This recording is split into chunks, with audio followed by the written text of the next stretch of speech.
যে সরকারের পক্ষ থেকে সরাসরিভাবে যদি এই বটগুলো কন্ট্রোল করা হয়, এটি আসলে কতখানি শঙ্কার এবং কতখানি ভয়াবহ? মিনহাজ কিন্তু চমৎকারভাবে ব্যাকগ্রাউন্ড বলেছেন যে এই বট নেটওয়ার্ক অনেক ক্ষেত্রে কিন্তু সার্ভিস সেক্টরেও ব্যবহার করা হয়, এবং উনি বললেন যে রাজনীতিতেও ব্যবহার করা হয়। আপনি বলতে পারেন যে আগেকার দিনে প্রচারণা এবং প্রপাগান্ডার একটা ডিজিটাল ফর্ম, এবং এটা আরো অগ্রবর্তী। এটা একটা রোবটেরই একটা অংশ যদি কারিগরিভাবে বলেন।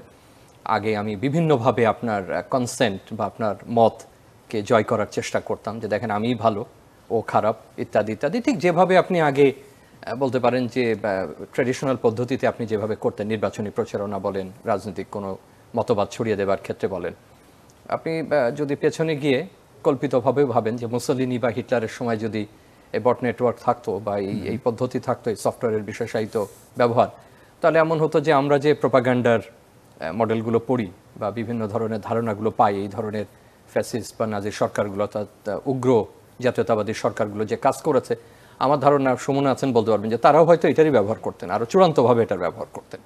তার মানে এটা একটা ধারাবাহিকতা আজকে এসে পড়ছেন, যেটা মিনহাজ এসে বললেন যে এই কাজের জন্য নিশ্চয়ই আবিষ্কার হয়নি। আপনি আপনার রাজনৈতিক অবস্থা জানান দেওয়ার জন্য এটা করতে পারেন, যেন বাল্ক মেসেজিং। মার্কিন নির্বাচনে যেটা হয়, প্রচুর বার্তা পাঠাতে হবে, এবং সেক্ষেত্রে এটা ব্যবহার রয়েছে।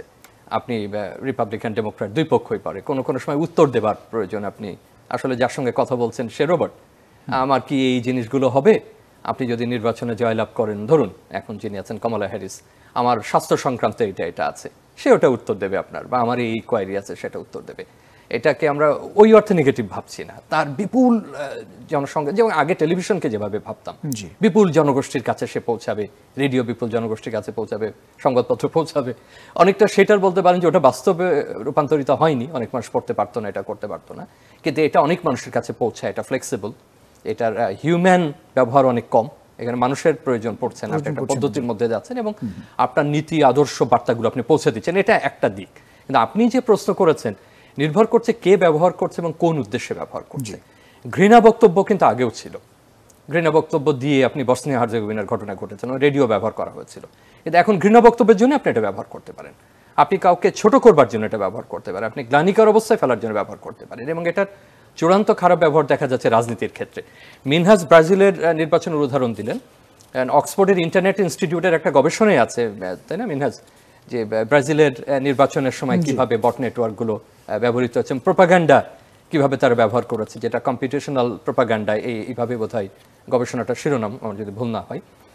এখন আপনি যে প্রসঙ্গ তুলেছেন সেটা এতটা হালকা না, এবং এর চাইতে অনেক গভীরে। আমি এই পর্যায়ে উত্তরটা এইভাবে দিয়ে রাখি যে আমরা যে সময়কার ঘটনা নিয়ে এটা আলোচনা করছি, প্রথমে আপনার মনে রাখতে হবে যে সেখানে দল এবং সরকারের মধ্যে কোনো পার্থক্য ছিল না। মানে যা দল তাই সরকার, আবার যা সরকার তাই দল। সুতরাং আপনি যদি ওই দৃষ্টিকোণ থেকে দেখেন, তাহলে এই কাজটাকে আমি বলবো একটা স্টেট স্পন্সার্ড প্রোপাগান্ডা। আপনার প্রাথমিকভাবে মনে হতে পারে একটা দল আর একটা দলের বিরুদ্ধে যাচ্ছে, কিন্তু যেহেতু দল এবং সরকারের মধ্যে আমরা আর বিভাজন করতে পারছিলাম না, মানে কোনটা নীতি কার, তো সেক্ষেত্রে এই যে কার্যক্রমটা এখন যেটা ওনারা বের করেছেন এবং যেটা তারা একভাবে বিশ্লেষণের মাধ্যমে দাঁড় করিয়েছেন, আমি তাদেরকে ধন্যবাদ জানাই যে আমাদের আসলে এই ধরনের গবেষণা আরও প্রয়োজন। কারণ আমরা যখন ডিজিটাল লিটারেসির কথা বলছি, আমরা যখন ভালো গভর্নেন্সের কথা বলছি, তখন আমাদের এই জ্ঞান যদি না থাকে, এই তথ্য যদি না থাকে, তাহলে আসলে এই সময়ে দাঁড়িয়ে অন্য পক্ষ কী করছে, কতটা ক্ষতির কাজ করছে, সেটা বের করা কিন্তু খুব কঠিন। তো যে কথা বলছিলাম, যে আমি মনে করি এটা একটা স্টেট স্পন্সার প্রোপাগান্ডা, এবং রাষ্ট্রীয়, আমি জানি না কোন রিসোর্স ব্যবহার করা হয়েছে, তারা কি দলের নিজের টাকা দিয়ে এটা করেছেন কিনা, নাকি রাষ্ট্রের অবকাঠামো, সম্পদ বা টাকা ব্যবহার করে, রাষ্ট্রের এক্সপার্টিস ব্যবহার করে, যারা এগুলো পারেন বা করতে পারেন তাদেরকে ব্যবহার করা হয়েছে কিনা, সেই প্রশ্নগুলো সামনে আসে। সবচেয়ে বড় এক কথাই বলা যায় যে আপনি গভর্নেন্সের ব্যাপারে আপনার যে ট্রাস্ট, আপনার যে বিশ্বাস, সেই বিশ্বাসের জায়গায় আপনি প্রতারণা করেছেন। এমনি দেখুন, যে নির্বাচন হলো সেই নির্বাচন নিয়ে এই চ্যানেলও আমরা বলেছি যে এটা একটা বিশেষ ব্যবস্থাপনার নির্বাচন ছিল, মানে এটা একটা ইলেকটোরাল ম্যানেজমেন্ট। এটা আমার মনে হয় যে এই বক্তব্যের কোনো প্রতিবাদও কিন্তু তারা করেননি।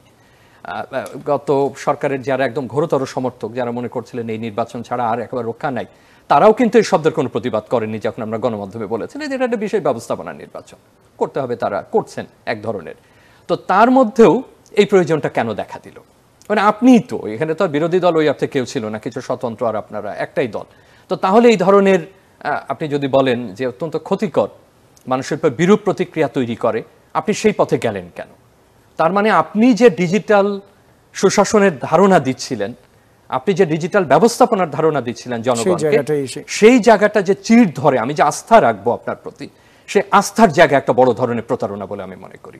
জনগণের সঙ্গে একটা ভাওতা দেওয়া আছে, একটা আমরা সহজ বাংলা বলি যে এক ধরনের ভাওতাবাজি, মানে ভালো ভাষায় বললে বোধহয় প্রতারণা হবেন। সুমন আছেন, সুমন আমার চাইতে আরো ভালো শব্দ প্রয়োগ করতে পারবেন, কালচারালি সেন্সিটিভ শব্দ, যে এইটার অপ্রয়োজনে, যেটার কোনো প্রয়োজন নাই, সেখানে এই রিসোর্স ব্যবহার করে মানুষের উপর একটা প্রভাব বিস্তারের চেষ্টা করে, যেটা আপনার একই কথা হয়তো বারবার বলছি, আপনার সুশাসন বা গভর্নেন্সের আপনার বিশ্বাসহীনতার কাজ তৈরি করে, আপনার উপরে বিশ্বাসহীনতার কাজ করে, রাজনৈতিক প্রক্রিয়ার প্রতি আমি আস্থা রাখতে পারবো কিনা তার প্রতি আমার এক ধরনের প্রশ্ন তোলে, এবং সবচেয়ে বড় কথা যে অপ্রয়োজনে অন্যকে যে আমি টার্গেট করে একটা ক্ষতিকর একটা ঘৃণা বক্তব্য ছুড়ে দিচ্ছি, যে তাকে ছোট করছি, এবং তার মানে আজকে যদি আপনি একটা দলকে এইভাবে লক্ষ্যবস্তুতে পরিণত করতে পারেন অপ্রয়োজনে, আমি এর কোনো প্রয়োজনই দেখি না।